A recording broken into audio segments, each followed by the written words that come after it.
Magandang araw sa inyo mga kalapatids. At syempre sa'yo, JC, newbie fancier. Magandang araw.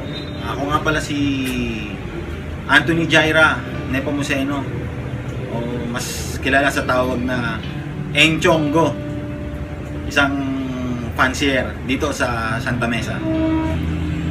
Actually, nagsimula akong mag-ibon. Hindi pa ako pulis. Empleyado ako sa isang private company. Co-office mate ko si Raymond Cadiz, kung naririnig nyo. Isang fancier din natin dito sa Sampaloc. Siyang nag-engganyo sa akin mag-ibon hanggang sa nakilala ko rin si Sir Anthony Blanco. Yan, kaya dyan ako nagsimula mag-ibon. Taong ano yan, mga 2009, 2010. Doon ako nagsimula mag-ibon. Isa sa naging pang-iengganyo sa akin ni Raymond Cadiz sa pag-iibon, dinala niya ako sa loft niya sa may Sampaloc. Ngayon, yung pumunta ako sa loft ni Raymond Cadiz, ang daming ibon, talagang matatandang ibon, mga old lines nga kung tawagin. Siguro kung di ako nagkakamali, mga 300 birds yun, 300 pieces birds. Tapos binigyan niya ako ng kaunti na mga ibon niya. Ayun yung naging pangsimula ko, kaya natuto akong mag-ibon. Pagdating sa sistema ng pag-aalaga ng kalapati, ang mga naging mentor ko talaga dyan si Raymond Cadiz, si De Los Reyes Brothers, si Alvin De Los Reyes, at saka si Kuya Marshall De Los Reyes. Isa na rin si Kuya Jeg Ambrosio, tsaka si Robbie Volante. Ayan yung mga naging tropa ko sa pag-iibon, at sila yung nagtuturo sa akin kung paano tamang sistema natin sa pag-iibon. Si Raymond Cadiz, yun nga, hindi pa ako pulis, kasama ko na talaga siya sa pag-iibon. Siya kasi ang pinaka number 1 na nag-engganyo sa akin maglaro sa pag-iibon. Regarding sa turo niya sa akin sa pag-iibon, basic lang din naman yung diniscuss niya sa akin nung umpisa. Hindi pa ako naglalaro, yun, pagpurga lang, fencing ng upper, tapos lower, vitamins, no, mga ganun lang din naman. Eto na lang din ako naging specific sa sa pag-iibon. Tapos yung iba naman, sila Robbie Volante, naging kaibigan ko yan dahil sa side bet. Tapos yan, sila De Los Reyes Brothers, yung PHA player natin yan, si De Los Reyes Brothers. Yan, isa sa naging mentor ko rin yan. Palagi ako nasa kanila, pigeon talk.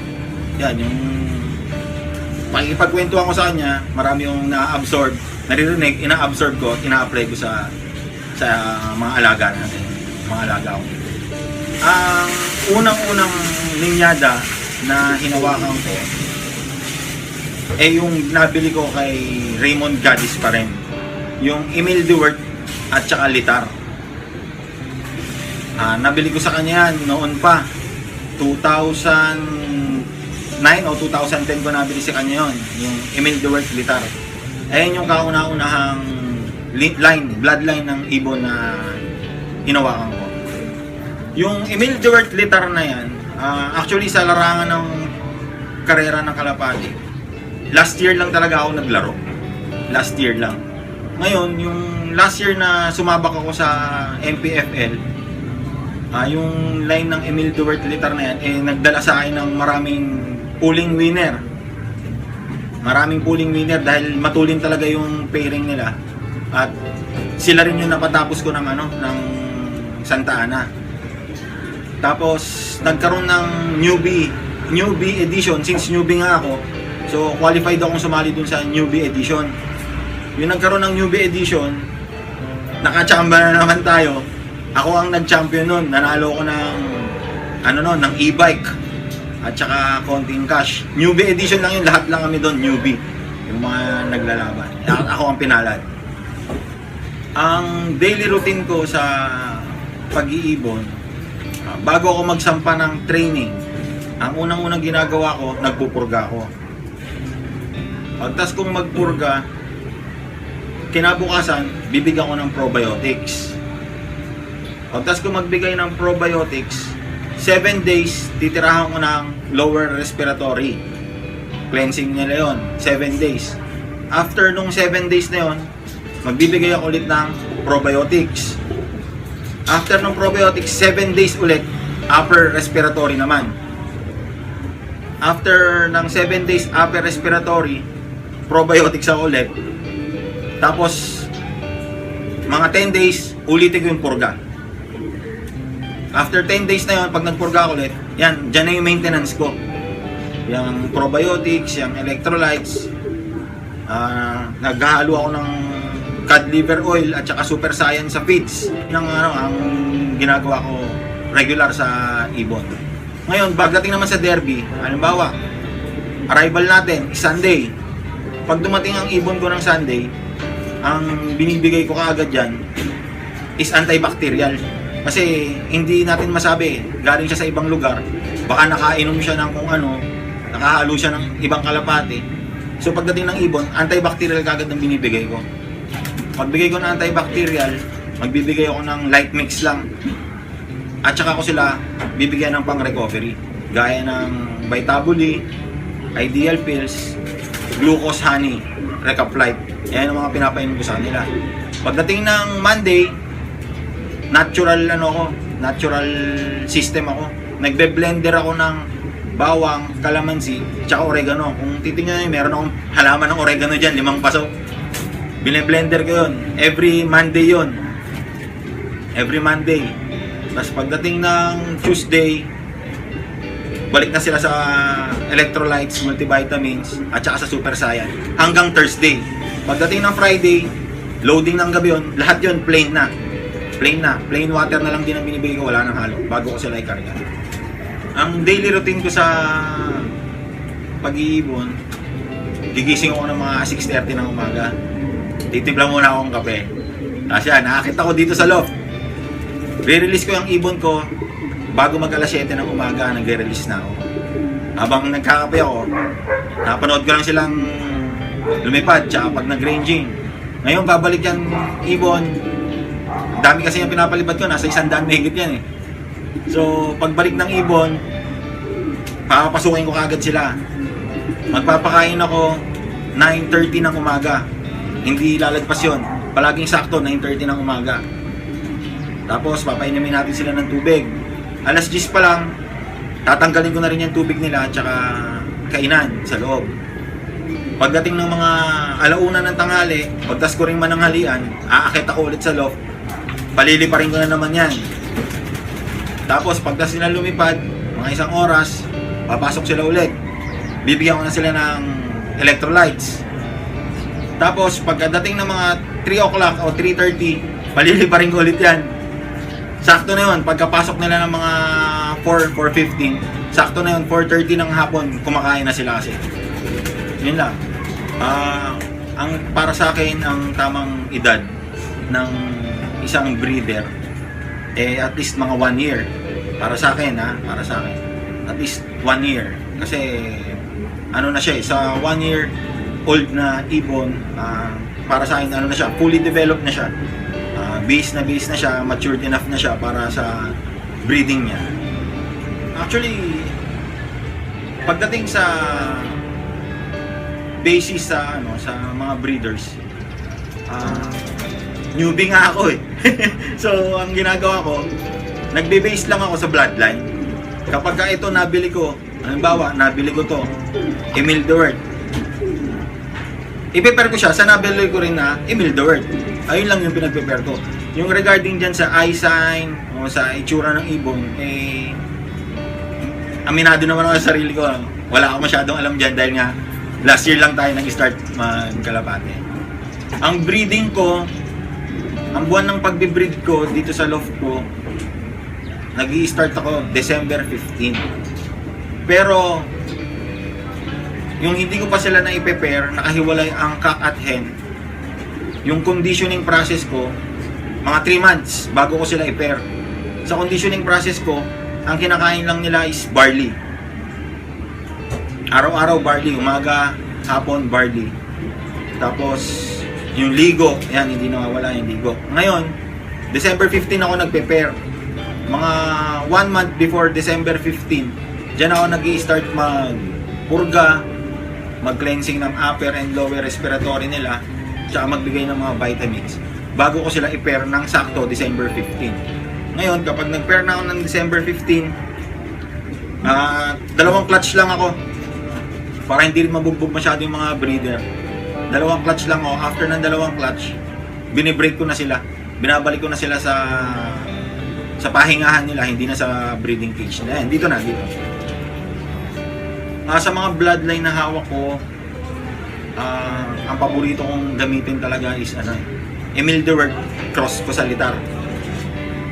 Dahil yung Emil Dewert na yan ang nagdala sa akin ng maraming pulling. Pulling winner, sprint. Sila rin yung napauwi ko ng Santa Ana.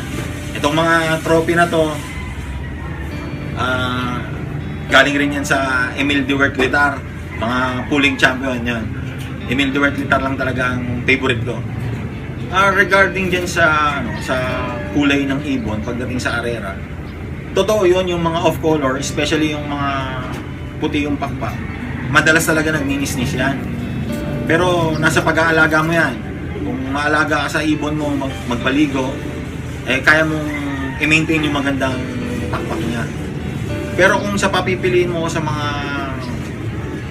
kulay, para sa akin wala eh. Kasi nakikita naman natin may nanalong blue ba, may nanalong checkered, may nanalong mga off-color. So talagang bloodline para sa akin.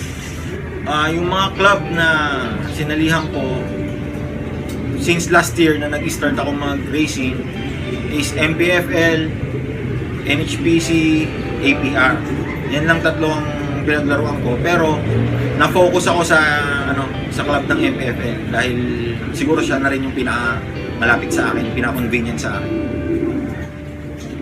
Regarding naman sa Loftman, oo, may Loftman ako, pero yung Loftman ko, tropa ko siya, taga dito rin yan sa Santa Mesa.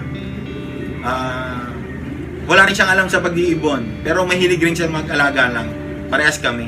So talagang kung ano yung na-absorb ko sa mga kaibigan ko, itinuturo ko sa Loftman ko.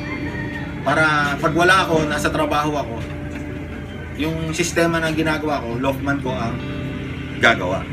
Pagdating naman dyan sa recovery ng panlaban ko, pagdating ng ibon, upon arrival ng ibon ko ng Sunday, ang unang-unang binibigay ko sa kanila is antibacterial.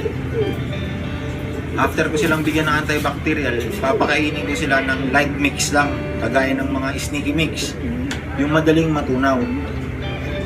Tapos bibigyan ko sila ng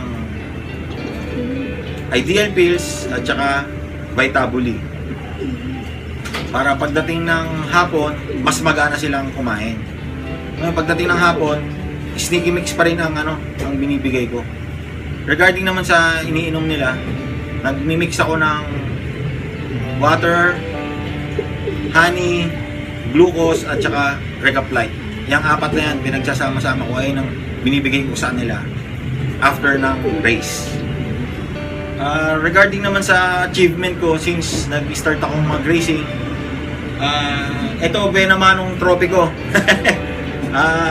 Champion ako ng Muñoz, Nueva Ecija. Nagkaroon ng newbie edition ang MPFL. Ito nakuha ko, tsaka isang e-bike. Tapos after naman ito, sumali ako ulit doon pa rin sa club na yun, sa MPFL. Nag-champion naman ako ng Karanglan, Nueva Ecija pooling. Last year din to. Ngayong taon, since pandemic tayo, meron tayong konting race, yung mini COVID race edition ni Brother Joseph. So yung naging achievement ko doon, swinerte ako nung karera na yon. Ito yung south ko na to eh. Itong south na nakaraan, Makalelon champion.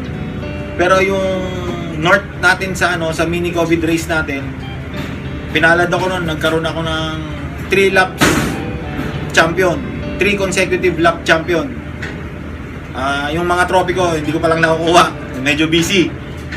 Tapos, nag-overall din yung isang ibon ko nun sa north natin. Lahat ng naging lap champion ko, naging overall ko sa mga pooling, walang ibang line yung kundi yung Emil Duert Litar lang. Silang pamilya lang. Bilang isang fancier, magaganda na naidulot sa akin ng pagiging isang fancier, unang-una, dumami kaibigan ko lalo. Marami akong nakilala, iba't ibang tao, mga nag-iibon din, mga naging kadikit natin, naging kaibigan natin. Number 1 yan, nagkaroon tayo ng maraming kaibigan lalo. Regarding naman sa pangit na o disadvantage ng pag-iibon, para sa akin wala akong nakikitang disadvantage kasi anti-stress ko to kapag stress ako sa trabaho, panonoorin ko lang yung ibon ko, nare-relax ako. Ang pinaka-disadvantage lang nito, pag bumaba ako, sasabihin ng misis ko, may araw ako. yun lang. Regarding naman dyan sa mga against sa pag-aalaga ko ng ibon o mga umahad lang, wala naman. Suporta naman yung pamilya ko, pati si misis. Kahit medyo yung ibang oras na pupunta sa ibon, suportado naman nila ako sa bisyo ko. Kasi ito lang naman bisyo ko. Mas mabuti nang nandito tayo sa ibon kaysa lalabas pa tayo. Delikado, maraming dyan. So dito na sa ibon, kaya wala namang umahad lang, okay naman. Suportado nila ako. Minsan, pag bumili ng pagkain ng ibon, misis ko pa nagbabayad. Share ko lang mga kalapatids, itong ibon ko. Ito yung nag-champion ko ng ng Santa Fe sa MPFL natin kay Joseph. Ang bloodline nito unbelievable black na galing kay Kuya Bing Wisteria. Krinos ko siya sa Colson, Dr. I. Colson, na galing naman kay Elias. Nabili ko. Ito yung naging anak, champion siya ng Santa Fe. Tapos ito naman yung Makalelon champion ko. Ito. Ang pairing nito, Emil Duert. Naka-inbreed na Emil Duert to. Walang pasok ng litar to. In-inbreed ko siya sa Emil Duert. Isa sa mga speedbird ko. Galing kay Raymond Cadiz din, yung Emil Duert ko. Ito yun, yung nagbakalelon champion ko kailan lang. Parang 2 weeks ago. Advice ko sa inyo mga kalapatids, una syempre, bigyan nyo pa rin ng oras ang pamilya nyo. Huwag tayo puro kalapate. Time management tayo. Tapos syempre, mali natin yung mga alaga natin. Bigyan natin sila ng special treatment para magdala sila ng panalo sa loft natin. Pa-sprint man yan o derby, mabibigyan tayo ng panalo niyan. Bigyan lang natin sila ng magandang sistema ng pag-aalaga.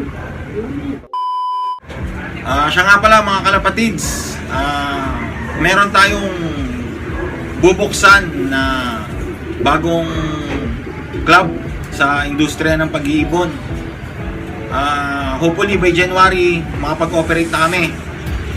Meron na tayong brand new truck, kabibili lang natin mga kalapatids. Sa ngayon, yung mga documents and papers ng bubuksan natin pinoproseso.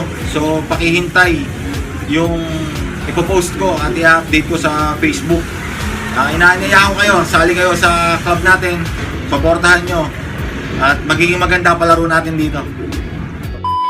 Sa mga kaibigan kong nag-iibon, shoutout sa inyo kay Raymond Cadiz, kay De Los Reyes Brothers, Alvin and Kuya Marshall, kay Kuya Jeg Ambrosio, sa Lopman ko kay Marvin Ramirez, sa mga kaibigan natin nag-iibon, mga tropang Santa Mesa at Sampaloc, Mundo.